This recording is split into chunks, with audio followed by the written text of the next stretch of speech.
President ഇല്ലാതെ മുപ്പൈനാട് പഞ്ചായത്ത് അവിശ്വാസ പ്രമേയത്തിൽ പ്രസിഡന്റ് പരാജയപ്പെട്ടിട്ടും പ്രസിഡന്റ് തെരഞ്ഞെടുപ്പിന് സംസ്ഥാന തെരഞ്ഞെടുപ്പ് കമ്മീഷൻ റിട്ടേണിംഗ് ഓഫീസർക്ക് നോട്ടീസ് നൽകിയില്ല. അവിശ്വാസ പ്രമേയത്തോടെ UDF പ്രസിഡന്റ് പുറത്തായിട്ടും UDF രാഷ്ട്രീയ കളി തുടരുകയാണെന്ന് LDF ആരോപിച്ചു. LDFന്റെ അവിശ്വാസ പ്രമേയം പാസ്സായതോടെ 25 വർഷത്തെ UDF ഭരണത്തിനാണ് അന്ത്യമായത്. മുപ്പൈനാട് ഗ്രാമപഞ്ചായത്തിലെ കഴിഞ്ഞ മാസം 13-ാം തീയതിയാണ് അവിശ്വാസത്തിലൂടെ UDFന്റെ പ്രസിഡന്റിനെ പുറത്താക്കിയത്. അപ്പോൾ ഈ കഴിഞ്ഞ 13 കഴിഞ്ഞിപ്പോൾ ഒരു മാസത്തോളമായി നാളിതുവരെയായിട്ട് ബന്ധപ്പെട്ട തെരഞ്ഞെടുപ്പ് കമ്മീഷൻ്റെ ആളുകൾ നോട്ടീസ് നൽകുകയോ പുതിയ പ്രസിഡന്റ് തിരഞ്ഞെടുക്കാനുള്ള അവസരം ഉണ്ടാക്കുകയോ ചെയ്യുന്നില്ല. അപ്പോൾ തീർച്ചയായിട്ടും അതൊരു ജനാധിപത്യ രീതിയിൽ തെരഞ്ഞെടുക്കപ്പെട്ട ബോഡിയോടുള്ള അവഹേളനമായിട്ടാണ് കാണുന്നത്. കാരണം മറ്റ് പല സ്ഥലങ്ങളിലും ഈ അവിശ്വാസ പ്രമേയം പാസ്സായാൽ ഇത്രയും കാലതാമസം ഉണ്ടായിട്ടില്ല.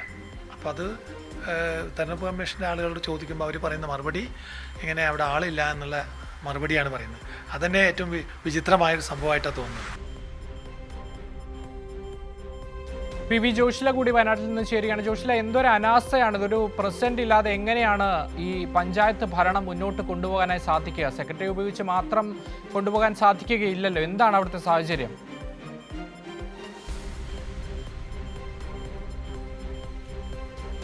അക്ഷയ്, ഇത് അനാസ്ഥയായിട്ടല്ല, UDFന്റെ അല്ലെങ്കിൽ ലീഗിന്റെ രാഷ്ട്രീയ കളിയായിട്ടാണ് ഇവിടെ ഇടതുപക്ഷ ജനാധിപത്യ മുന്നണിയുടെ പ്രവർത്തകർ ഇതിനെ കാണുന്നത്. കാരണം മുപ്പൈനാട് പഞ്ചായത്ത് കഴിഞ്ഞ 25 വർഷമായി UDFന്റെ ഭരണത്തിൽ നിന്നിരുന്ന പഞ്ചായത്താണ്. പ്രധാനമായും ഇതിൽ ലീഗ് ആണ് ഭരിച്ചിരുന്നത് എന്ന് വേണം പറയാൻ.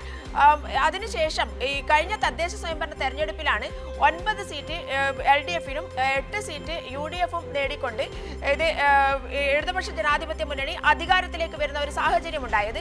എന്നാൽ അന്ന് പ്രസിഡന്റ് തെരഞ്ഞെടുപ്പ് നടക്കുന്ന സമയത്ത് LDFലെ ഒരംഗം സൈൻ ചെയ്യുന്നതിന് പകരം ടിക്ക് മാർക്ക് ചെയ്തു എന്നുള്ളത് കൊണ്ട് തന്നെ ആ പ്രസിഡന്റ് തെരഞ്ഞെടുപ്പിൽ അദ്ദേഹത്തിന്റെ വോട്ട് അസാധുവാവുകയും പിന്നീട് നറുക്കെടുപ്പിലൂടെ UDF തന്നെ അധികാരത്തിൽ വരികയും ചെയ്യുകയാണ് ചെയ്തത്.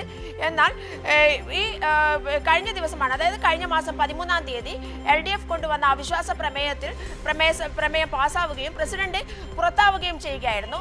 പ്രസിഡന്റ് ആകസ്മികമായി ഇത്തരത്തിലൊരു സംഭവം ഉണ്ടായാൽ അല്ലെങ്കിൽ പ്രസിഡന്റ് ഈ സ്ഥാനത്ത് നിന്നും നീക്കം ചെയ്യപ്പെടുന്ന ഒരു സാഹചര്യം ഉണ്ടായാൽ ഒരാഴ്ചക്കുള്ളിൽ തന്നെ സെക്രട്ടറി ഇത് സംസ്ഥാന തെരഞ്ഞെടുപ്പ് കമ്മീഷനെ അറിയിക്കണമെന്നും ഉടനെ തന്നെ നോട്ടീസ് നൽകണമെന്നും പുതിയ പ്രസിഡന്റിനെ തെരഞ്ഞെടുക്കാൻ നോട്ടീസ് നൽകണമെന്നുമാണ് പഞ്ചായത്ത് രാജ് ആക്ട് പ്രകാരം പറയുന്നത്.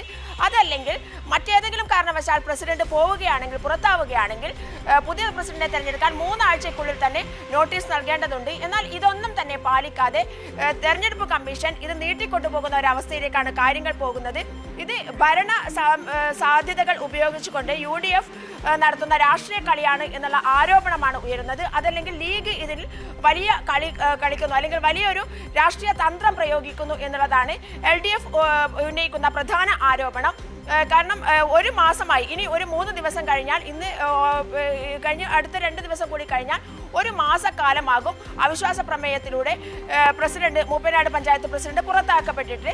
ഇപ്പോൾ വൈസ് പ്രസിഡന്റാണ് താൽക്കാലിക ചുമതലയുള്ളത്. അത് ഇങ്ങനെ നീണ്ടുപോകുന്ന അവസ്ഥ, ഒരു അനിശ്ചിതത്വം മുപ്പൈനാട് പഞ്ചായത്തിനെ സംബന്ധിച്ചിടത്തോളം ഇപ്പോൾ അനുഭവിച്ചു വരികയാണ്.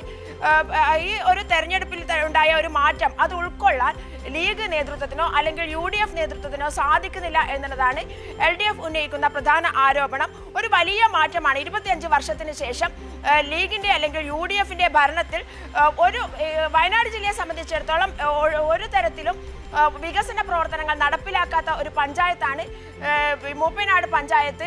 അത് UDF ഭരണത്തിന് കീഴിൽ അങ്ങനെ നശിച്ചു പോകുന്ന ഒരു സാഹചര്യത്തിലാണ് ജനങ്ങൾ പുതിയ, അതായത് ഇടതുപക്ഷ ജനാധിപത്യ മുന്നണിയെ തെരഞ്ഞെടുത്തത് എന്നതുകൊണ്ട് തന്നെ UDFന് ഇത്തരത്തിൽ ഒരു കാര്യം അംഗീകരിക്കാൻ സാധിക്കാത്ത ഒരു അവസ്ഥയിലേക്കാണ് കാര്യങ്ങൾ പോകുന്നത്. അതുകൊണ്ട് തന്നെയാണ് രാഷ്ട്രീയ കളിച്ചുകൊണ്ട് ഈ ഒരു സംവിധാനത്തെ മാറ്റാൻ കഴിയാത്ത വിധം അല്ലെങ്കിൽ ROA തങ്ങൾക്ക് അനുകൂലമായ റിട്ടേണിംഗ് ഓഫീസറെ കൊണ്ടുവരാനുള്ള ഒരു ശ്രമമാണ് നടത്തുന്നത് എന്നാണ് ഇടതുപക്ഷ ജനാധിപത്യ മുന്നണിയുടെ പ്രവർത്തകർ ഉന്നയിക്കുന്ന പ്രധാന ആരോപണം. എന്തായാലും ഒരു മാസം തികയാൻ പോവുകയാണ്. പ്രസിഡന്റ് ഇല്ലാതെ മുപ്പൈനാട് പഞ്ചായത്ത് ഭരണം മുന്നോട്ട് പോകുന്ന ഒരു സാഹചര്യമാണ് ഇപ്പോൾ നിലവിലുള്ളത്. ശരി ജോഷില, PV ജോഷിലാണ് വയനാട്ടിൽ നിന്ന് വിശദാംശങ്ങൾ നൽകിയത്.